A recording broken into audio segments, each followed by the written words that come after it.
Buen día, profe. Buen día, ¿cómo están ustedes? Al fin Bi- podemos unirnos, ¿verdad? Bien, bien, ahora estamos entrando. Sí, estamos entrando. Bueno, 113 más, dice. Ellos son, Sí, ellos son en total 100. ellos están, a ver, cerca de 170, 180 alumnos. Sí, una buena cantidad falta todavía. Sí. Bueno, ¿quiénes presentan hoy? Bueno, hoy tenemos clase comentada de la unidad 12.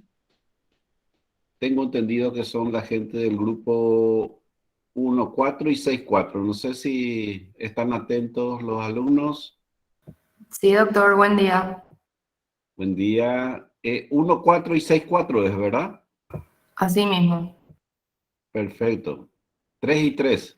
3 del 1, 4 y 3 del 6, 4. Ya que vayan preparando, ya que Mm. hasta que vayan uniéndose la gente. Está presente la delegada de la sección 2. Hola, profe, sí, acá estoy. Referente a tu pregunta de ayer, estuvimos pensando con el profesor y ustedes de la sección 2 el lunes tienen un examen parcial presencial, ¿verdad? Sí, profe. En el campus. Sí. Bueno, estuvimos conversando con el profesor y lo que podemos hacer ese día es, como a nosotros nos dijeron aún que tenemos virtual toda esta semana y hasta la Semana Santa y recién después sería presencial, lo que podemos hacer es que la gente, vamos a tener virtual este lunes.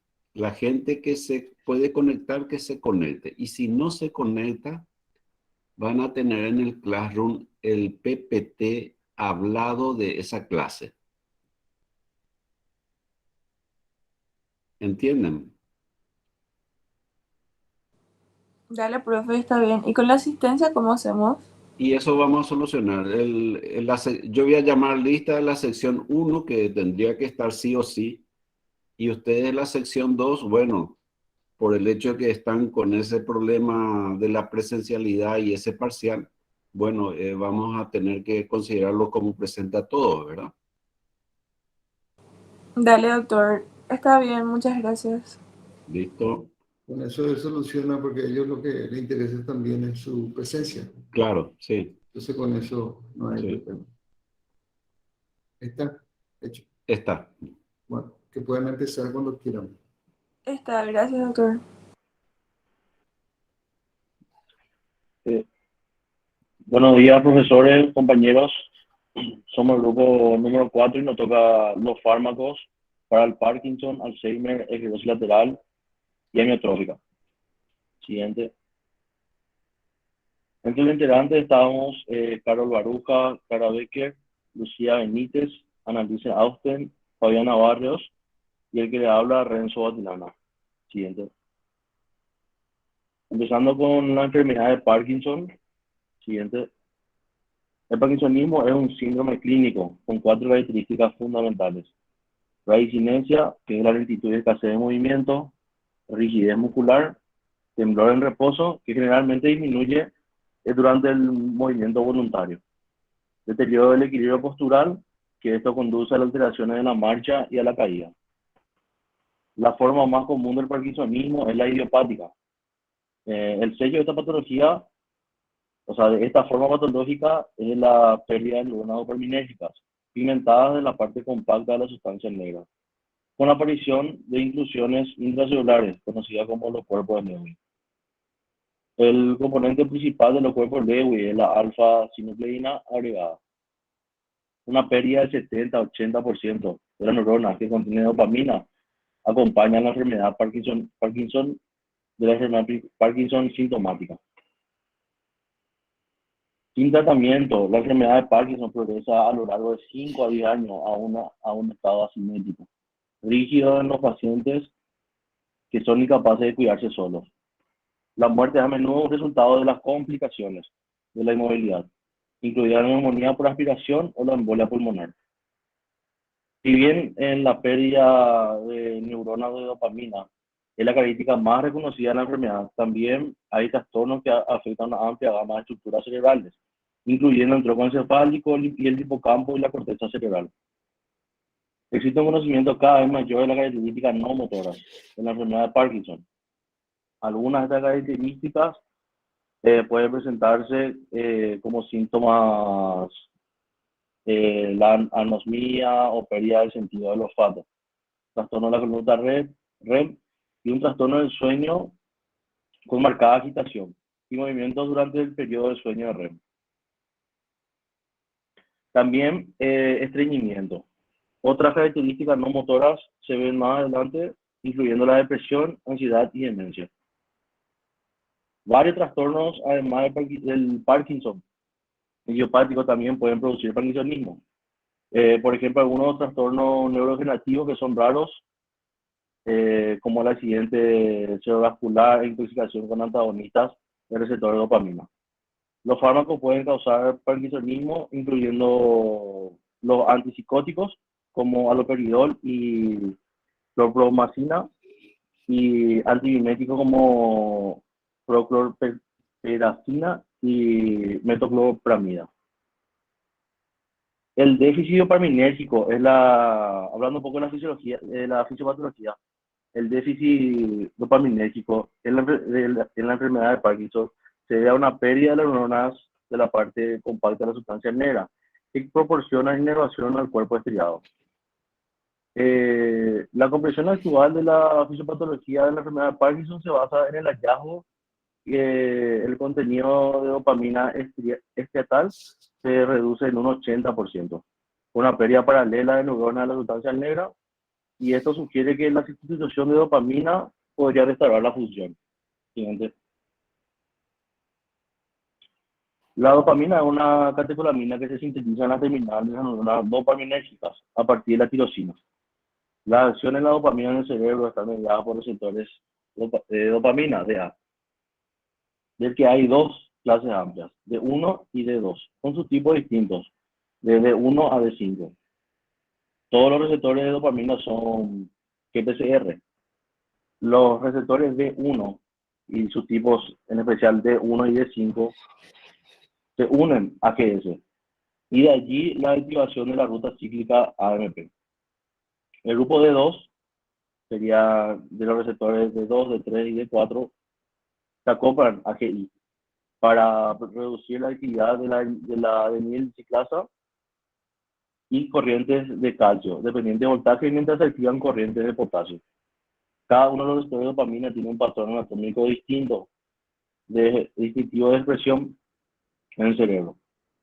Las proteínas D1 y D2 son abundantes en el cuerpo estriado y son los sitios receptores más importantes en cuanto a las causas y el tratamiento de la enfermedad de Parkinson.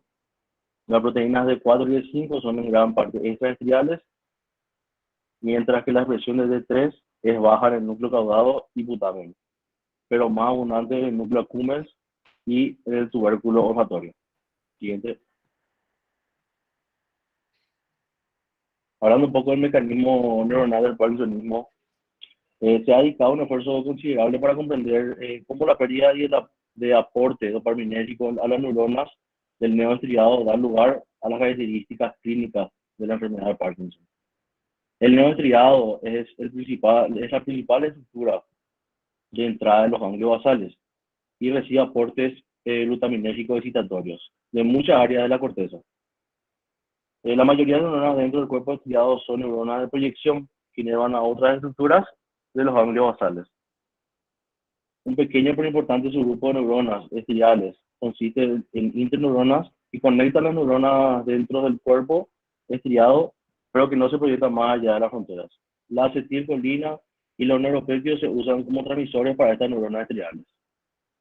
Hablando un poco del flujo de salida del estriado, avanza a lo largo de dos vías distintas, denominadas vías directas e indirectas.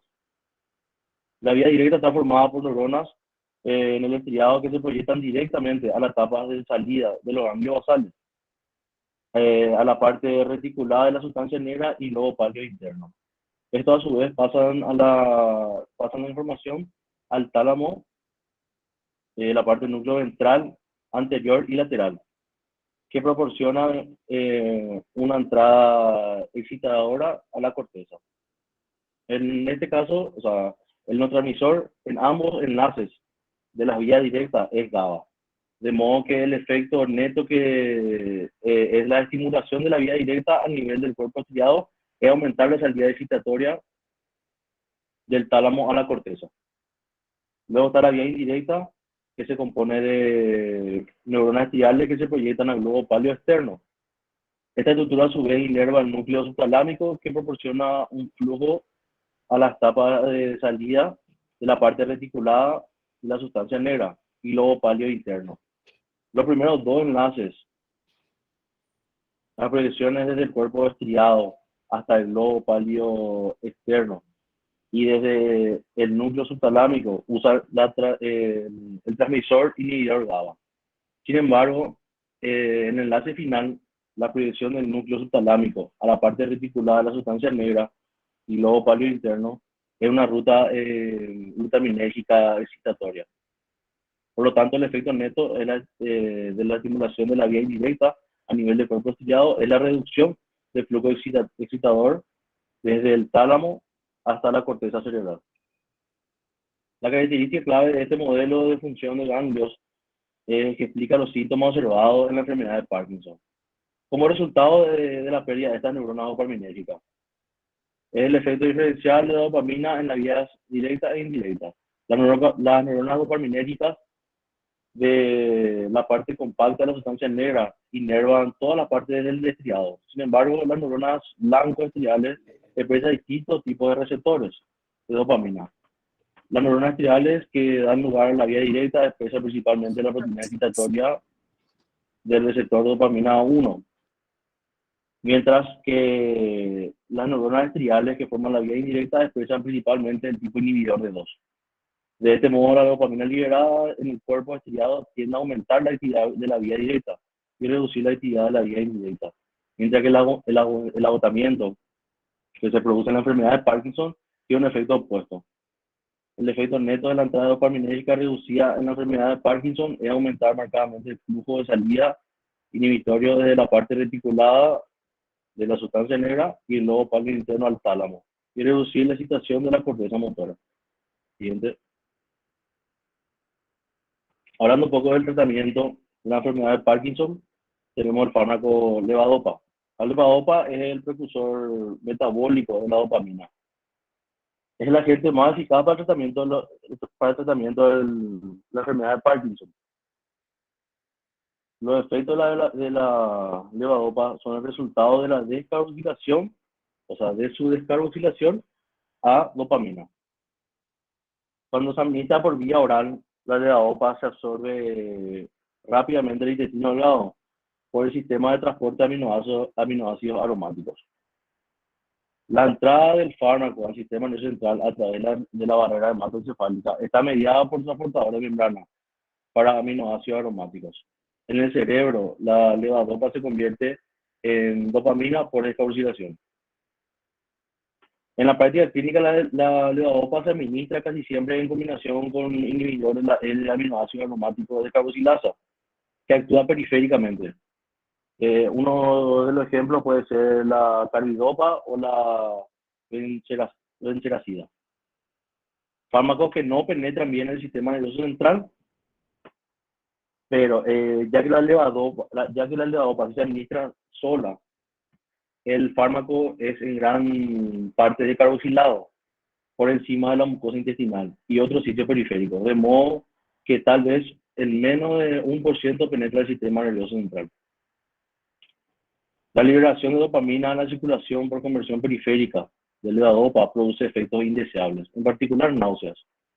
Debido a esto, generalmente para prevenir este efecto, la forma más frecuente de recetada es la carbidopa con levodopa, en una proporción de 25 miligramos de carbidopa y 100 miligramos de levodopa.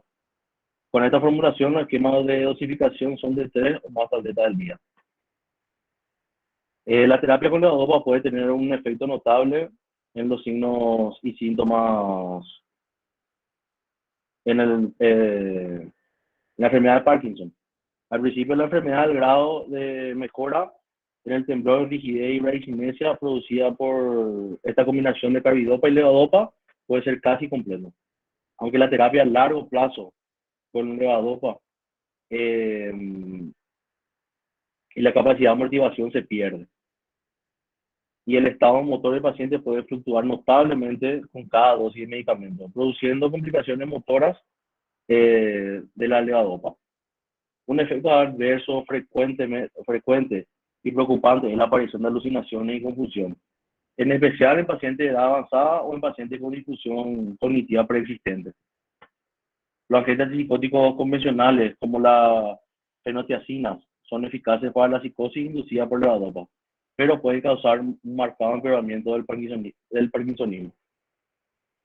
Los dos medicamentos que son más eficaces y mejor tolerados en pacientes con enfermedad de Parkinson avanzada son la clozapina y la quetiapina. Ambos medicamentos y otros en la clase se asocian con un aumento de la tasa de muertes debido a accidentes cerebrovasculares y otras causas cuando se usan en ancianos. Este riesgo debe sospecharse cuidadosamente contra los riesgos creados por las alucinaciones y la psicosis.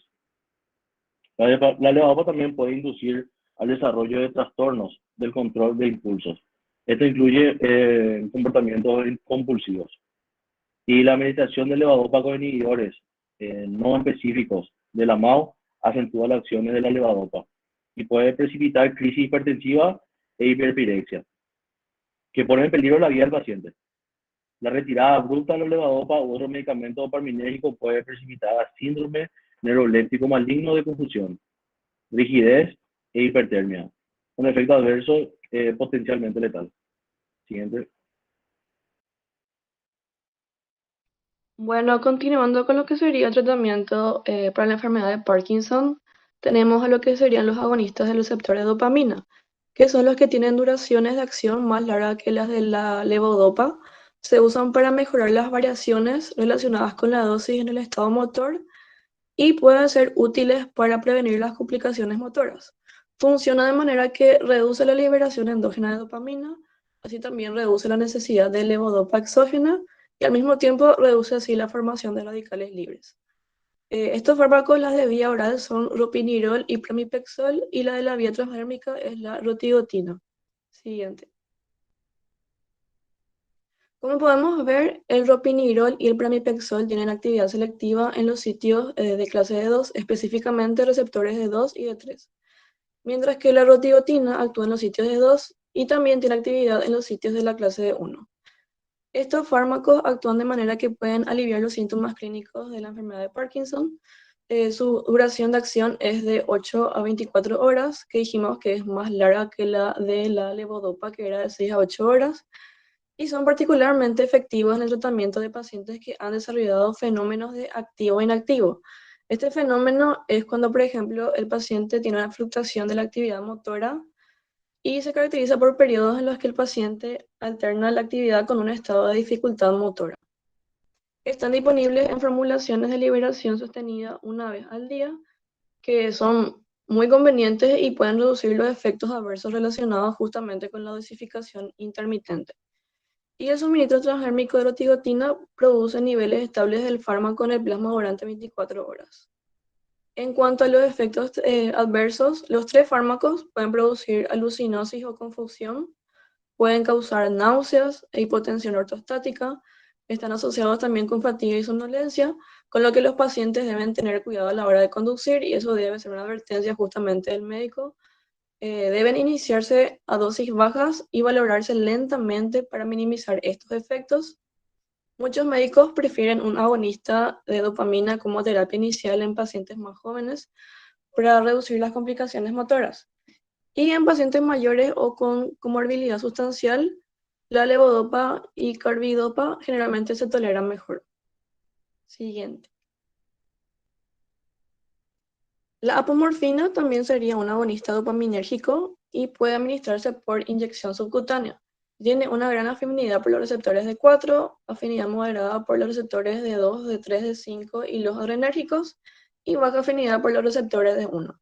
Se considera una terapia de rescate para el tratamiento intermitente agudo de episodios inactivos en pacientes con una respuesta variable a la terapia dopaminérgica.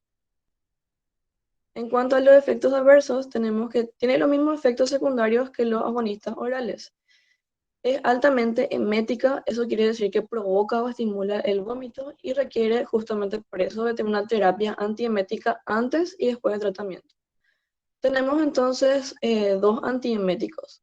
La trimetobenzamida, que es de administración oral, a una dosis de 300 miligramos 3 veces al día, se debe iniciar 3 días antes de la dosis inicial de apomorfina y continuar al menos durante los primeros 2 meses de la terapia. Y por otro lado tenemos el ondansetron, un antiemético de clase de antagonistas de 5-HT3, cuyo uso junto con la apomorfina está contraindicado ya que puede producir hipotensión profunda y pérdida de conciencia. Otros efectos secundarios potencialmente graves de la apomorfina son la prolongación del intervalo QT, las reacciones en el sitio de inyección y el desarrollo de un patrón de abuso que se caracteriza por una dosificación cada vez más frecuente, lo que conduce al paciente a alucinaciones, discinesia y comportamiento anormal. Debido a estos posibles efectos adversos, entonces el uso de apomorfina es apropiado solo cuando otras medidas no logran controlar los episodios inactivos. La terapia con apomorfina debe iniciarse con una dosis de prueba de 2 miligramos en un entorno donde se le pueda vigilar bien al paciente y si se tolera se puede aumentar lentamente hasta llegar a la dosis máxima que es de 6 miligramos. Siguiente. Luego tenemos a los inhibidores de catecol o metiltransferasa o COMT, que como podemos ver en la imagen, en el lado izquierdo, en la periferia, la levodopa administrada por vía oral se convierte en gran medida por la L-aminoácido aromático descarboxilasa en dopamina. Eso lo que causa son náuseas e hipotensión. La adición de un inhibidor de esta enzima, como carbidopa, que se puede ver en rojo, reduce la formación de dopamina, pero aumenta la fracción de levodopa metilada por COMT. Los inhibidores de COMT lo que hacen es bloquear esta conversión periférica de levodopa y aumenta así la fracción de cada dosis que llega al sistema nervioso central. Los inhibidores de COMT, que son tolcapona y entacapona, reducen significativamente los síntomas de desgaste en pacientes que son tratados con levodopa y carbidopa. Estos fármacos difieren en sus propiedades farmacocinéticas y efectos adversos.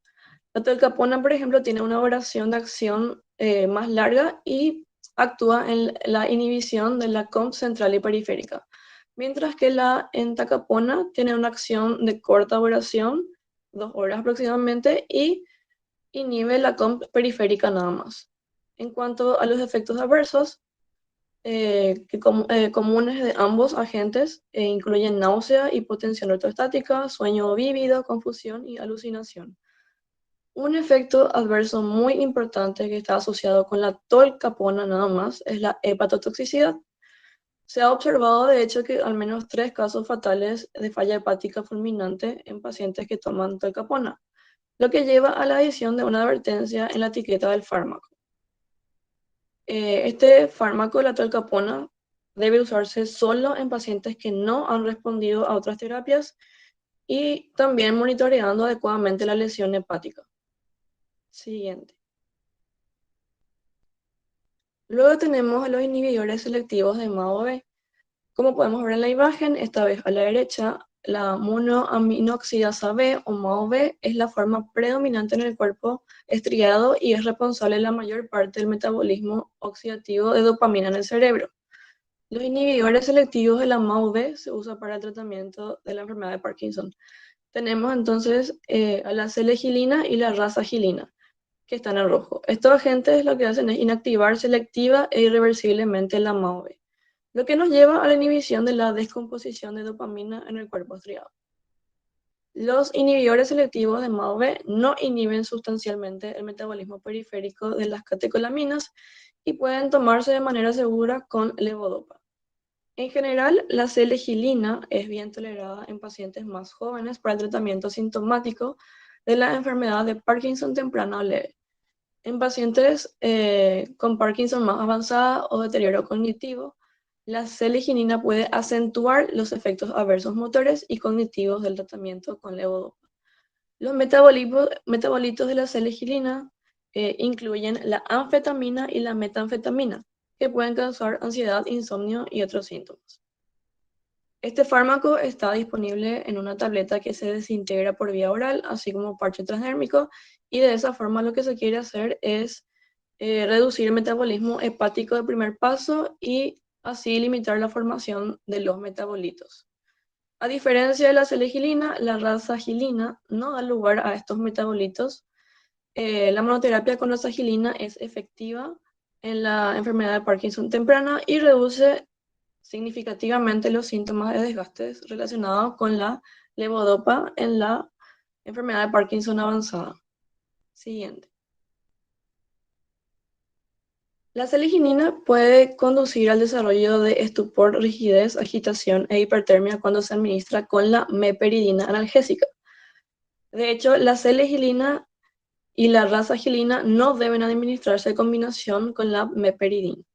El tramadol, la metadona, el propoxifeno, dextrometorfano, la hierba de San Juan y la ciclobenzaprina también están contraindicados con los inhibidores de MAO-B. Aunque se ha informado del desarrollo del síndrome de serotonina cuando se administra inhibidores de MAO-B y antidepresivos, parece ser poco frecuente y muchos de los pacientes que se tratan con ambos fármacos no presentan ningún síntoma muy importante.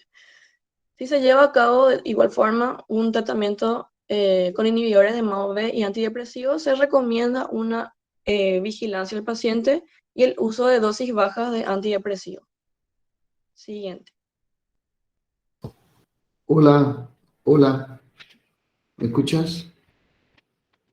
Sí, profe. Pone por la anterior.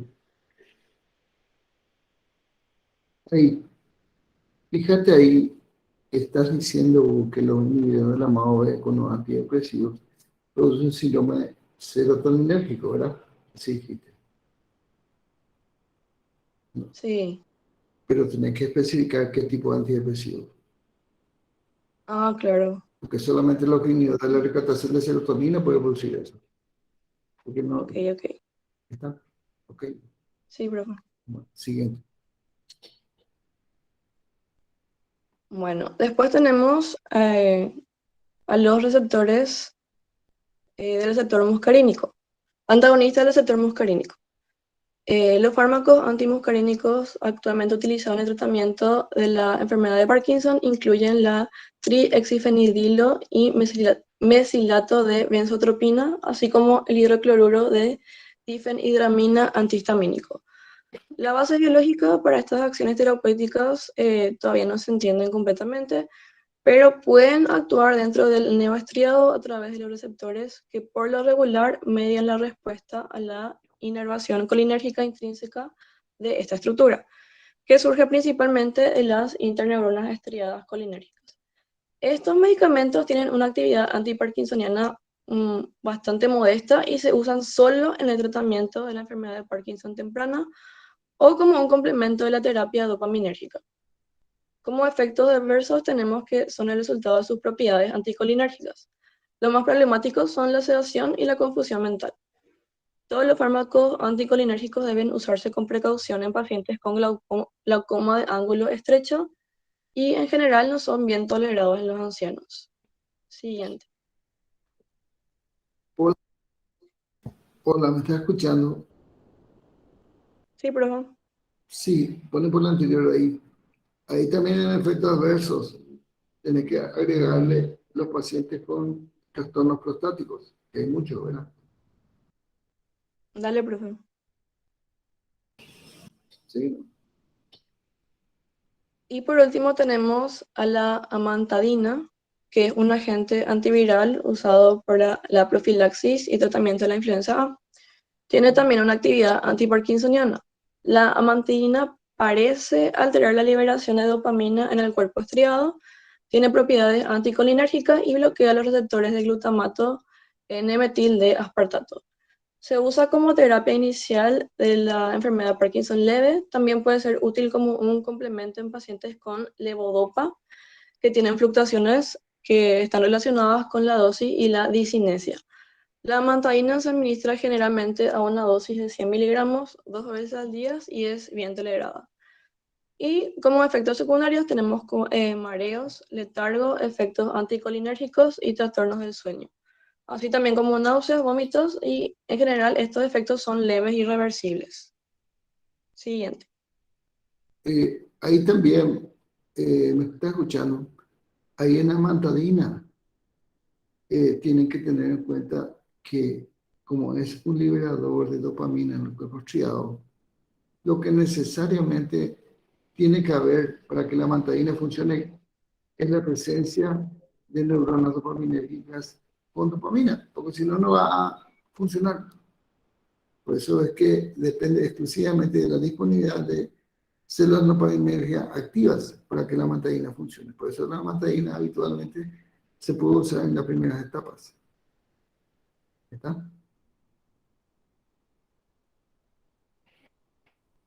¿Me escucharon? Bueno, Sí, profe. ya. Sigue.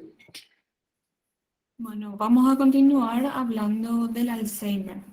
Como sabemos, el Alzheimer es un tipo de demencia que causa problemas con la memoria, el pensamiento y el comportamiento por atrofia del cerebro y de las neuronas. La región del cerebro más vulnerable a la disfunción neuronal y a la pérdida de células en la enfermedad de Alzheimer es el lóbulo temporal medial, que incluye la corteza entorrinal y el hipocampo. Siguiente. Las proteínas que se acumulan son la proteína beta-amiloide y la proteína tau. La enfermedad de Alzheimer tiene tres etapas principales. La etapa preclínica, que es la inicial, durante la cual comienza la acumulación de beta-amiloide y tau antes de que aparezcan los síntomas. Después, una etapa de deterioro cognitivo leve, que es más conocido por las siglas en inglés MCI, con pérdida de memoria episódica, como por ejemplo preguntas repetidas, elementos extraviados, etc., pero que no es suficientemente grave como para afectar la función diaria. Y la tercera, que es una etapa de demencia con pérdida progresiva de habilidades funcionales. Siguiente. El diagnóstico de la enfermedad de Alzheimer sigue siendo un diagnóstico clínico basado en la presencia de deterioro de la memoria y otras deficiencias cognitivas, pero que son insidiosas, progresivas y que no están explicadas por otro trastorno. Otro criterio diagnóstico son los exámenes neurológicos por imágenes, por ejemplo, tomografías, resonancia magnética o PET scan, que es una tomografía por emisión de positrones. Y uno de los avances más interesantes es la capacidad de detectar la deposición de beta-amiloide en pacientes a través de PET scan utilizando tres agentes: el florbetapir, el flutemetamol y el florbetaben. Estos fármacos están aprobados por la FDA y pueden determinar si es que los individuos con deterioro cognitivo tienen una deposición de beta-amiloide que sugeriría Alzheimer como posible etiología. Siguiente. En la genética se ha identificado mutaciones en 3 genes como causa de aparición temprana de Alzheimer autosómica dominante. El gen APP, que codifica la proteína precursora amiloide, el gen PSEN1, que codifica la presenilina 1, y el gen PSEN2, que codifica la presenilina 2. No se sabe bien el papel de las presenilinas en el organismo, pero hasta ahora se conoce que estas proteínas son un cofactor indispensable para la función correcta de un complejo llamado gamma secretasa, que es una enzima responsable de la fase final del procesamiento de la proteína precursora del amiloide. Y además, las personas que heredan el alelo E4 de la apolipoproteína E tienen un riesgo 3 veces mayor de desarrollar la enfermedad de Alzheimer. Siguiente. La fisiopatología. Las características patológicas de esta enfermedad son placas amiloides, que son acumulaciones extracelulares de beta-amiloide, y los ovillos neurofibrilares intracelulares, que están compuestas por la proteína tau asociada a los microtúbulos. El desarrollo de las placas amiloides ocurre más temprano y la carga del ovillo se acumula con el tiempo, entonces los ovillos están más relacionados con el desarrollo del deterioro cognitivo.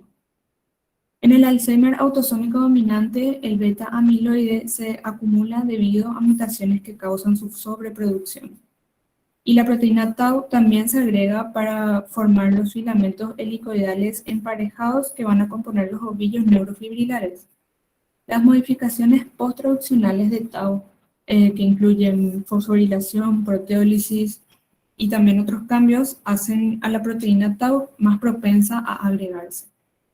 Y los mecanismos por los cuales los beta-amiloides y la proteína tau inducen a la disfunción neuronal y a la muerte neuronal pueden incluir el deterioro directo de la transmisión sináptica, la excitotoxicidad, el estrés oxidativo y también la neuroinflamación.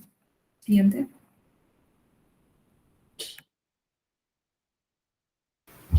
Buenos días. Voy a continuar la presentación hablando acerca del tratamiento de la enfermedad de Alzheimer. Actualmente no hay terapia para modificar la enfermedad y el tratamiento está dirigido a aliviar los síntomas. En cuanto a los síntomas cognitivos, vemos que la deficiencia de acetilcolina es la alteración neuroquímica más llamativa de esta enfermedad, por lo que el pilar del tratamiento es aumentar la transmisión colinérgica. Los 3 medicamentos más usados para esto son el donepezilo, la ribastigmina y la galantamina, que son antagonistas reversibles de colinesterasas. Se dice donepezilo. ¿Ah? Ok. Seguimos. Estos inhibidores de las colinesterasas son la terapia habitual de primera línea para el tratamiento sintomático de las alteraciones cognitivas en la enfermedad de Alzheimer leve a moderada. El efecto en general de estos fármacos es modesto y no suelen producir una mejoría notable de los síntomas, sino que más bien lo que hacen es retrasar 6 a 12 meses la progresión de la enfermedad y luego el deterioro clínico continúa. El donepezilo es un inhibidor de la acetilcolinesterasa no competitivo.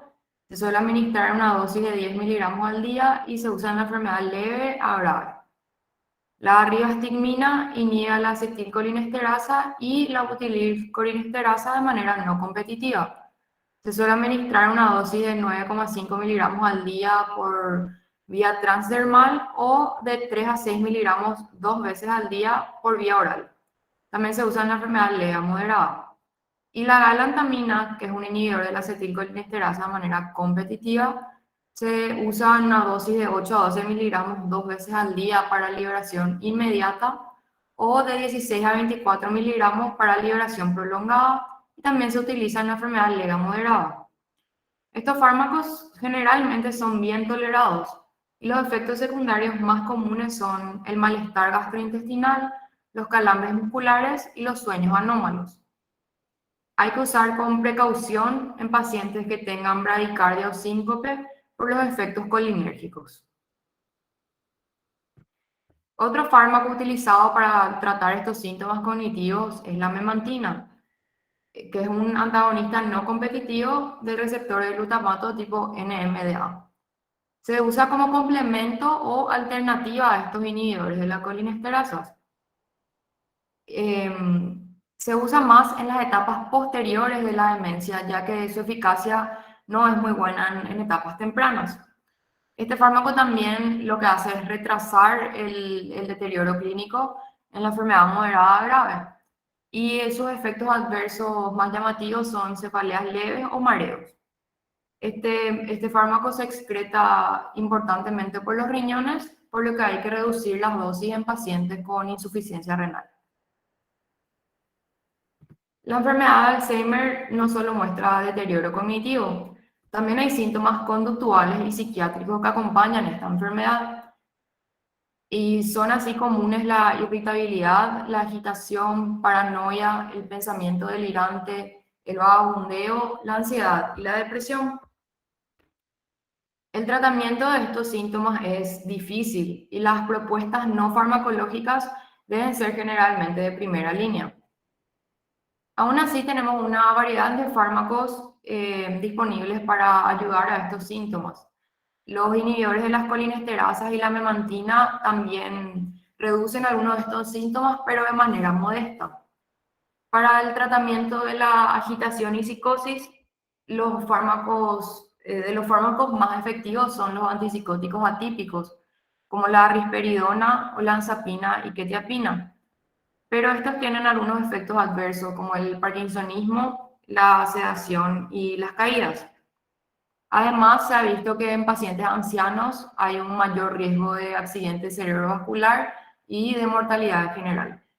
También para la agitación se puede usar citalopram, que es un inhibidor selectivo de la recaptación de serotonina, pero estos antipsicóticos son más efectivos. Para los cuadros agudos, ¿verdad? Así, para episodios de agitación, se pueden utilizar benzodiazepinas, pero como estos tienen efectos adversos sobre la cognición y mayor riesgo en general en los ancianos, se recomienda solo para episodios agudos y no a largo plazo. De forma parecida, el antipsicótico típico haloperidol se usa para episodios agudos de agresión y sus efectos adversos de sedación y los síntomas extrapiramidales que puede ocasionar también limitan su uso a estos casos agudos y no a largo plazo. Buenos días, estaré continuando con la exposición y hablaré brevemente sobre la enfermedad lateral amiotrófica. Siguiente. Es una enfermedad de las neuronas en el cerebro, el tronco cerebral y la médula espinal, que controlan el movimiento de los músculos voluntarios. Las neuronas motoras se van a ir desgastando con el tiempo y mueren, y ya no pueden enviar los mensajes a los músculos. Esta es una patología que afecta aproximadamente a 5 de cada 100.000 personas en todo el mundo, y se caracteriza por debilidad rápidamente progresiva, atrofia muscular y fasciculaciones. También puede causar espasticidad, que será hablada con mayor detalle más adelante. Puede causar también disartria, disfagia y un compromiso respiratorio. Y algunos pacientes llegan a sufrir cambios de comportamiento y disfunción cognitiva. Existe una superposición clínica, genética y neuropatológica entre la enfermedad lateral amiotrófica y los trastornos del espectro de la demencia frontotemporal. Esta es una patología generalmente progresiva y fatal. La mayoría de estos pacientes mueren por compromiso respiratorio y neumonía después de 2 a 3 años, aunque algunos sobreviven durante muchos años. Siguiente. En la etiología de la enfermedad lateral amiotrófica es que alrededor del 10% de los casos son familiares. Generalmente tienen un patrón de herencia autosómico dominante. La causa genética más común es una expansión de repetición de los hexanucleótidos en el C9orf72, que es responsable de hasta el 40% de las FALS, y alrededor del 5% de los casos esporádicos. También hay otro 10% en el que se debe a mutaciones del SOD1 o también a mutaciones del gen en TARBP que codifican la TDP43 y a la FUS-TLS. Y también alrededor del 90% de los casos son esporádicos, pero no se conoce en cuál es la etiología claramente. Siguiente. Con respecto al tratamiento, no se conoce una cura para esta patología. Un medicamento llamado Riluzol ayuda a retardar los síntomas y ayuda también a las personas a tener una vida ligeramente más larga. Hay 2 medicamentos de los que vamos a hablar que están disponibles, que van a ayudar a frenar el progreso de los síntomas y ayudar a las personas a vivir un poco más.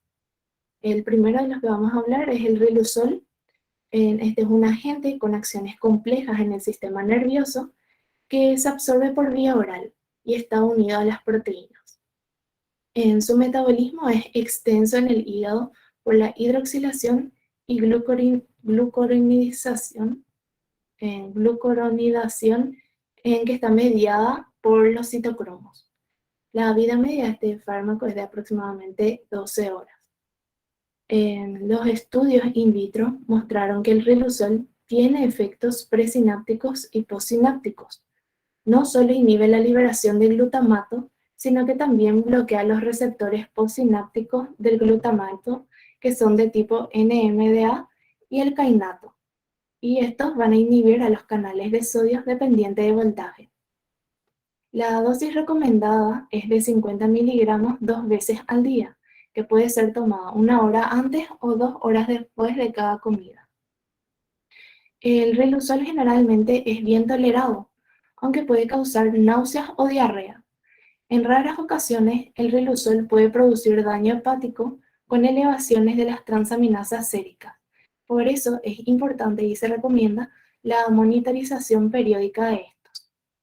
Los metaanálisis de los ensayos clínicos disponibles indicaron que este fármaco extiende la supervivencia en 2 a 3 meses nada más. Siguiente. El otro fármaco que estaré hablando es la edarabona. Esta es una pequeña molécula con propiedades de eliminación de radicales libres que puede reducir el estrés oxidativo, aunque se desconoce el mecanismo exacto de acción de esta droga. Produce efectos en la enfermedad lateral amiotrófica temprana, y la administración de esta es por vía intravenosa con una primera ronda diaria durante 14 días, seguida de un receso de 14 días y luego con ciclos posteriores, 10 de cada 14 días, seguidos de otros 14 días de receso. El fármaco se metaboliza a glucurónido y sulfato y se excreta principalmente en orina como glucurónido. También tiene una vida media de 4 horas y media a 6. Y este fármaco no se espera que inhiba los principales citocromos, UGT o los transportadores de fármacos, ni tampoco que induzca a la CYP 1A2, 2B6 o 3A4. Los inhibidores de estas enzimas tampoco deben tener efectos sustanciales sobre la farmacocinética de la edarabona. La infusión contiene bisulfito de sodio que puede causar reacciones de hipersensibilidad, y otros efectos adversos pueden incluir también hematomas, trastornos de la marcha y dolor de cabeza. Siguiente. Buenos días, yo voy a continuar hablando del tratamiento de la esclerosis lateral amiotrófica, específicamente de la terapia sintomática de la espasticidad. La espasticidad es un componente súper importante de las características clínicas de la esclerosis lateral amiotrófica, y sobre todo es la característica más adecuada para las formas actuales de tratamiento. La espasticidad se define como un aumento en el tono muscular que se caracteriza por una resistencia inicial al movimiento pasivo de una articulación que es seguida de una relajación repentina. Eso se conoce también como fenómeno de la navaja apretada. En muchos pacientes, la limitación del movimiento se debe a la contracción conjunta de músculos agonistas y antagonistas o a un patrón disinérgico de contracción muscular. Y en otros pacientes aparecen reflejos involuntarios exagerados o espontáneos de flexión. Es muy importante resaltar que la espasticidad no es un síntoma agudo, sino que es un síndrome que en la mayoría de los casos se desarrolla de forma gradual y puede persistir después de modo indefinido. El objetivo fundamental de la terapia antiespástica consiste sobre todo en incrementar la capacidad funcional y aliviar en lo posible las molestias del paciente. Y en este sentido es imprescindible combinar el tratamiento de los fármacos, o sea, con los fármacos, con medidas de terapia física adecuadas, dado que la terapia de los cuadros espásticos es fundamentalmente sintomática. Y también es muy importante que la individualización del tratamiento en estos casos. Y también se recomienda que al administrar estos fármacos se haga de forma, o sea, iniciar con las dosis más bajas posibles, hasta alcanzar aquella que alivie significativamente la sintomatología. Siguiente. Citando ya específicamente los fármacos, el primero a mencionar es el baclofeno, que es un agonista del receptor GABA beta y es considerado el mejor agente para el tratamiento sintomático de la espasticidad en la esclerosis lateral amiotrófica. Este fármaco lo que hace es reducir la espasticidad, deprimiendo en la médula la excitación monosináptica y polisináptica tanto de las motoneuronas como de las interneuronas. Y también muestra una actividad analgésica en estos pacientes. Este fármaco se absorbe bien por vía oral con un tiempo máximo de 2 horas y tiene una vida media de 3 a 4 horas y es eliminado sin ser metabolizado a través de la orina. En cuanto a la dosis, conviene siempre empezar poco a poco con 2 o 3 veces al día e ir aumentando lentamente, pudiendo llegar a 100 miligramos por día. Entre sus reacciones adversas más frecuentes se encuentran la sedación, que se presenta en un 10% de los casos, y también las náuseas. Pero también pueden aparecer hipotonía muscular, debilidad, vértigo, confusión, cambios de humor, cefalea y también insomnio. Y es importante mencionar que la retirada brusca de este fármaco puede provocar alucinaciones o un cuadro de rebote caracterizado por un aumento en el número y la intensidad de los espasmos flexores. El baclofeno también se puede administrar por vía intratecal mediante la implantación de una bomba subcutánea. Tiene una eficacia alta, pero siempre hay que considerar las posibles reacciones adversas y también que tiene un elevado costo, y es por eso que se aconseja reservar esta vía de administración para pacientes con limitación funcional grave y con mala respuesta a otras terapias. Y como había mencionado antes, el baclofeno es el tratamiento de elección para la espasticidad generalizada. Y también es muy útil en el control de los espasmos flexores y extensores que resultan dolorosos o perturbadores. Siguiente. Otro fármaco importante es la tizanidina de los receptores adrenérgicos alfa 2, que reduce la espaticidad muscular, probablemente mediante el aumento de la inhibición presináptica de las neuronas motoras. Se administra por vía oral y alcanza su máxima respuesta entre las 3 y 6 horas posteriores luego de su administración. Tiene una vida media de 2,5 horas y se metaboliza en el hígado y se elimina a través de la orina y las heces. Y este fármaco se usa principalmente en el tratamiento del espasmo en la esclerosis múltiple o después de un accidente cerebrovascular, pero también puede ser efectiva en pacientes con esclerosis lateral amiotrófica. La dosis recomendada es de 2 miligramos cada 8 a 12 horas, pudiendo alcanzarse la dosis máxima de 36 miligramos por día. Pero es importante que la llegada a la dosis máxima se haga de forma gradual, pudiéndose, o sea, el incremento puede ser de 4 miligramos semanalmente. Los efectos adversos más frecuentes son la sensación de mareo, fatiga y siempre se tiene en cuenta la somnolencia, la astenia y los mareos que pueden limitar la dosis que se puede administrar. Y entre las ventajas de la tizanidina se cita la mejor tolerancia en comparación con el baclofeno y también la producción de una menor debilidad muscular en comparación con el resto de los fármacos antiespásticos.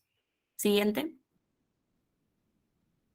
Otros agentes que pueden atenuar este síndrome son las benzodiazepinas, que lo que hacen es provocar en la médula espinal una inhibición presináptica debida a la potenciación de los mecanismos intrínsecos del GABA. El más importante o el más utilizado es el diazepam.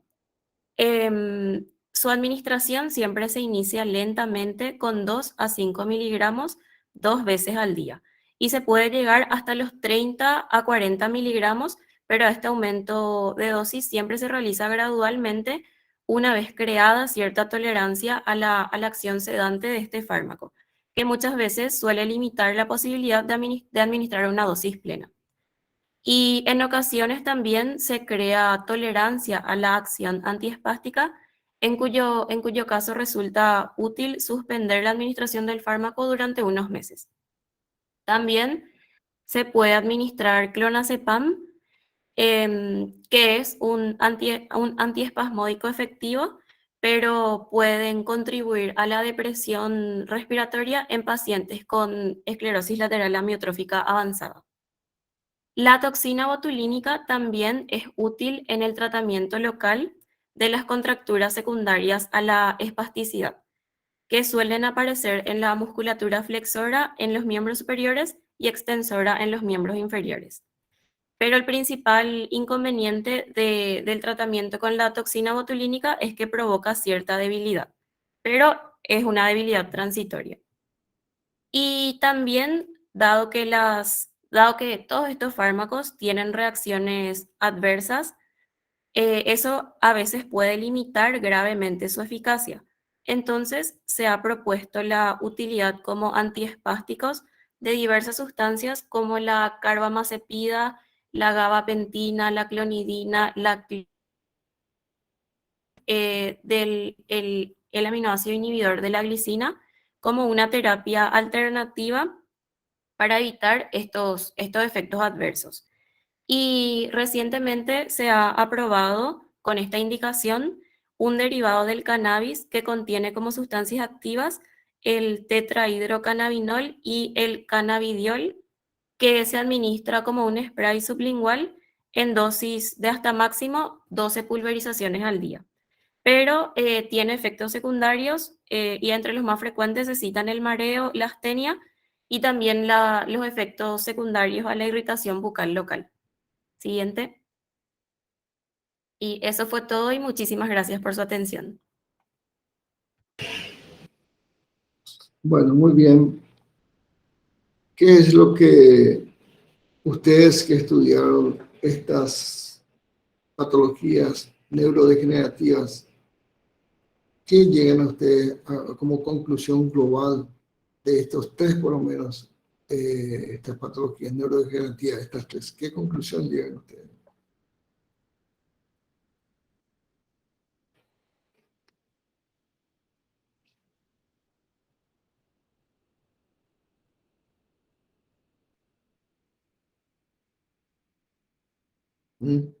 ¿Alguna respuesta?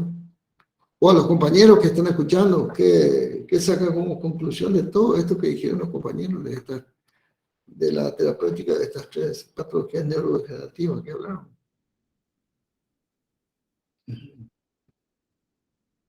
Y doctor, muchas de las alteraciones están relacionadas a los neurotransmisores y por eso que muchos de estos fármacos también están relacionados a o aumentar su función o disminuir la función de ellos.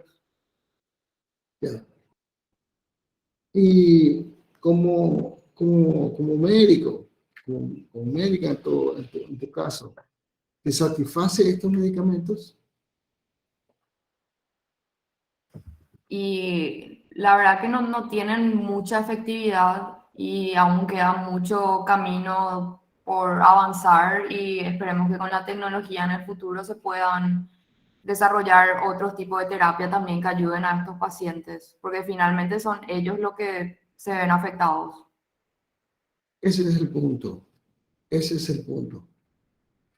La inmensa mayoría de las enfermedades neurodegenerativas, y acá están 3 ejemplos que ustedes hablaron, todo lo que tenemos hasta ahora es mejorar de alguna manera la calidad de vida del paciente durante un corto tiempo. E incluso cuando hablaban ustedes de sobrevivencia, hablaban como un gran hallazgo en la sobrevivencia de 2 o 3 meses. Ustedes se dan cuenta que casi nada, pero para la persona que es afectada por eso solamente es un siglo, ¿verdad? Pero que lo que nos muestra es que nosotros en medicina todavía no tenemos ninguna terapéutica efectiva para frenar la enfermedad de forma definitiva y menos todavía curar. Tenemos un montón de medicamentos, algunos tanto, pero otros no tanto, que actúan sobre esos mecanismos, esos circuitos que ustedes están muy bien desarrollando, pero que finalmente la involución que va ocurriendo en todos esos lugares, con esas células que intervienen, cada uno en su lugar de acción y en tal o cual circuito, van evolucionando. Y entonces, seguramente,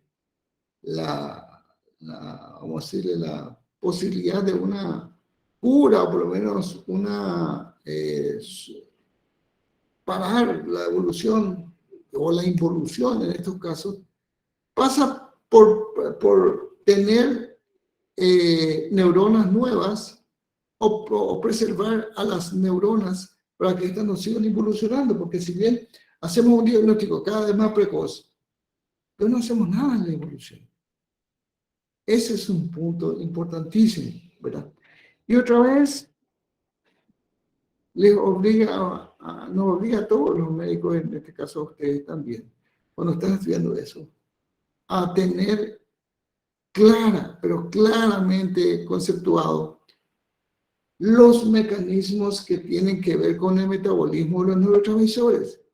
Ahora hablamos de la MAO, hablamos de la COMP, hablamos de la L-aminoácido fosfatidilcilogenasa, es decir, de carboxilasa. Todos esos son aspectos fisiológicos que ustedes tienen que tener muy bien conceptuados para poder entender cómo y de qué manera estos medicamentos no solo pueden producir algún tipo de respuesta apropiada, sino también los efectos colaterales.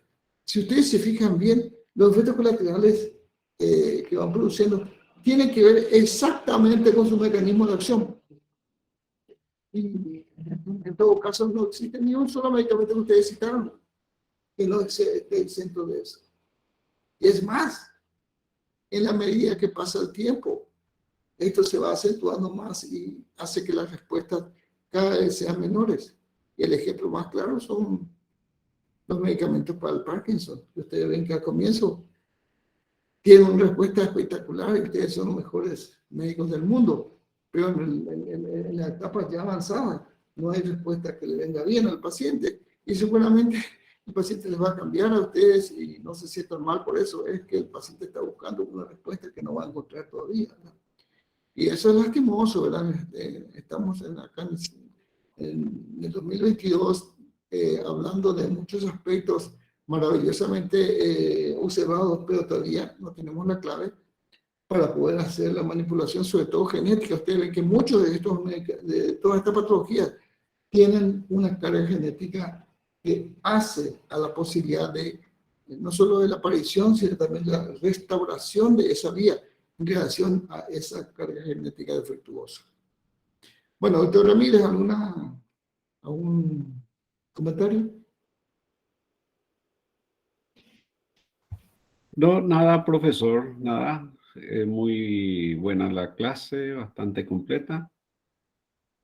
Y mañana tenemos el primer parcial, así que le esperamos a todos los alumnos a las 7:30 para esa evaluación. Muy bien, si me pueden pasar a mi email Me pasen por favor con mi mail la presentación de hoy, muy buena. Que tengan un buen día, que tengan un buen día.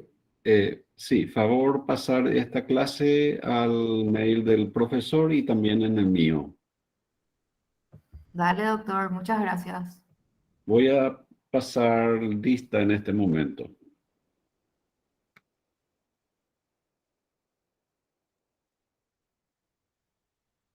Sección 1, Aguayo.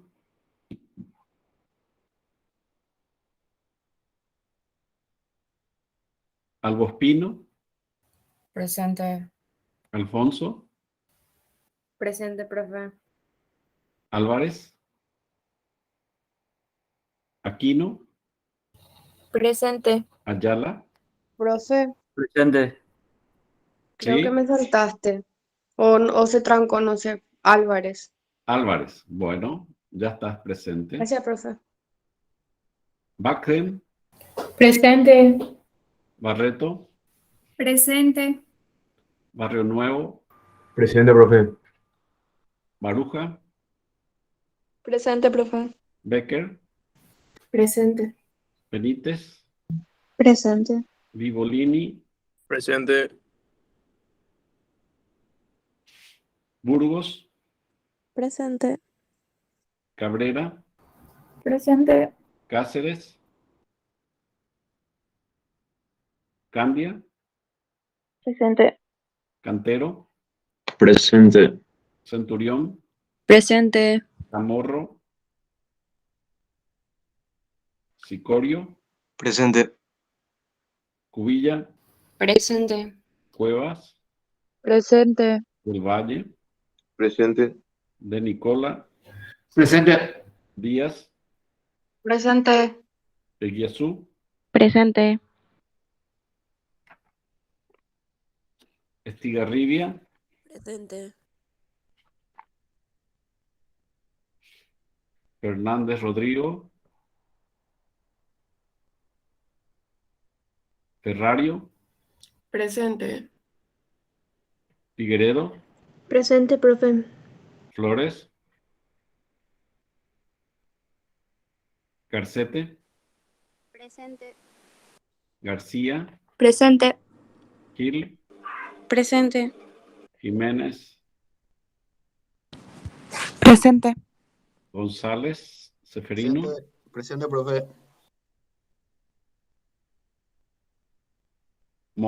Grasso. Enichem.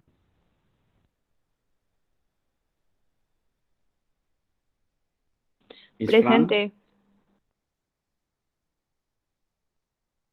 Jara. Presente. Presente. Presente. López. Presente. Mareco. Presente. Martínez. Karina. Presente. Linda Martínez. Presente. Méndez. Mendoza. Presente, Luis. profe. Noelia Mendoza. Miranda. Molas. Presente, profe. Monjes. Presente. Montiel. Presente. Monti. Presente. Ocampos. Presente, profe. Ojeda. Presente. Ortega. Presente. Ortiz. Presente, profe. Pangracio.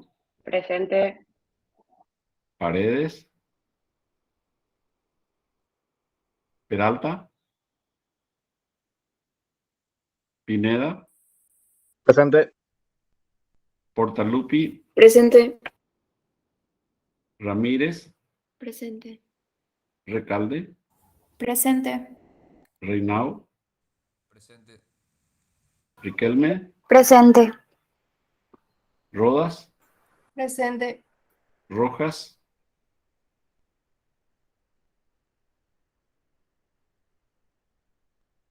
Rutia. Sánchez. Solís, Presente. Spalding, Presente. Speck, Presente. Torales, Presente. Torres, Usher,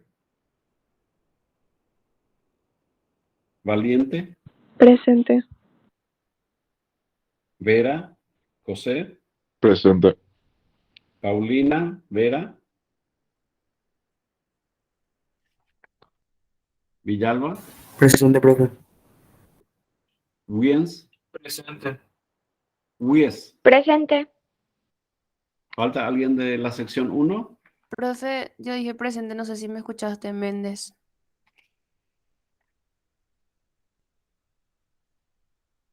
Méndez. Sí, Ya está. dale, profe, gracias. Profe, yo también dije presente, no sé si me escuchaste. Pasamos a sección 2. Profe, Sí. antes de retirarme quisiera hacer una consulta. Sí. Con respecto al examen de mañana, en Sí. el ítem que dice completa, ¿nosotros tendríamos que estar completando así una palabra o realmente colocar alguna definición, una frase larga o algo así? Generalmente suele ser una frase corta. Una frase corta o un solo concepto o enunciado, ¿verdad? No es largo. No es redacción. Ok, gracias, profe. Bueno.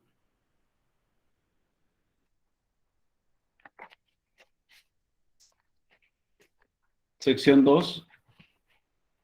Ani Abdel, Presente. Mohamed, Presente. Acosta Josefina, Presente. Cintia Acosta, Presente. Adorno, Aldama, Argüello, Presente. Aguadre, Austen, Presente. Barrios, Presente. Batilana, Presente. Benítez, Jonathan, Presente. Emily Benítez, Presente. Burgos, Presente. Jorge, Agustina Burgos, Presente. Cabral, Presente. Cáceres, Cardoso, Presente. Chaparro, Colmán, Presente, profe. Cresta, Dávalos, Presente, profe. de Amoriza, Presente. Epifania Espínola, Presente. Luz Espínola, Presente. Marcos Espínola, Presente.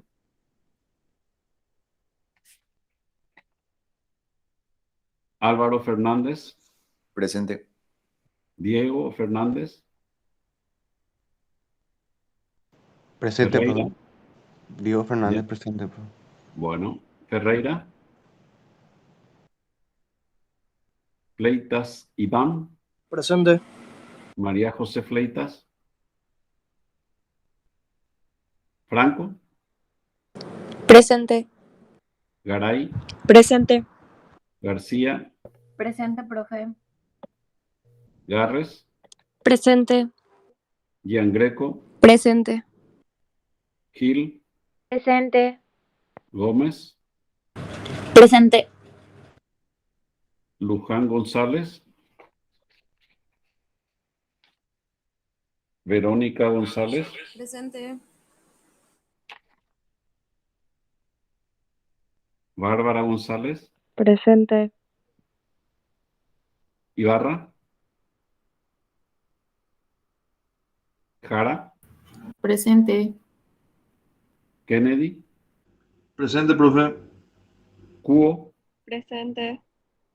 Leguizamón, Presente. Loli, Presente. Lovera, Presente. Marín, Presente. Martínez, Presente. Melgarejo, Presente. Mendieta, Presente. Mercado, Mesa, Presente. Miers, Presente, doctor. Miranda, Presente. Mora, Presente. Morinio, Presente. Noé, Presente. Núñez, Presente. Pérez Evelyn, Presente. Arturo Pérez, Presente. Perito, Presente. Portillo, Presente. Portillo, Presente. Prieto, Presente. Paola Ramírez, Presente. Gabriela Ramírez, Presente. Carlos Rodríguez, Presente.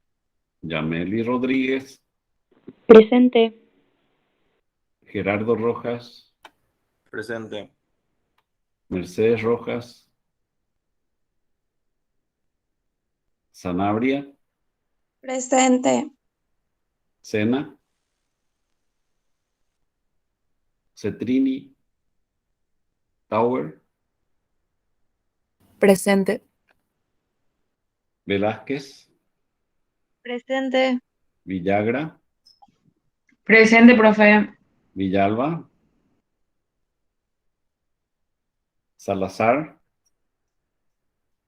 Presente. Salazar presente, doctor. bien, Saldívar, Presente, profe. Sabam, Presente, profe. ¿falta alguien? Profe, un Sí, compañero de la sección 1 pregunta si es que se le escuchó en el chat, te anotó, no sé si te leo. sí, léeme por favor. Eh,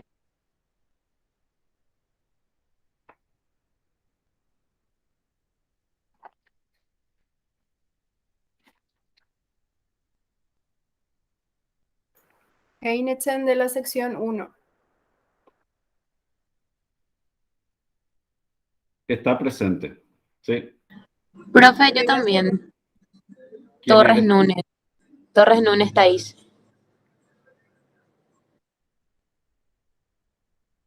Torres, ahora te pongo Mónica, Vale, gracias. ya.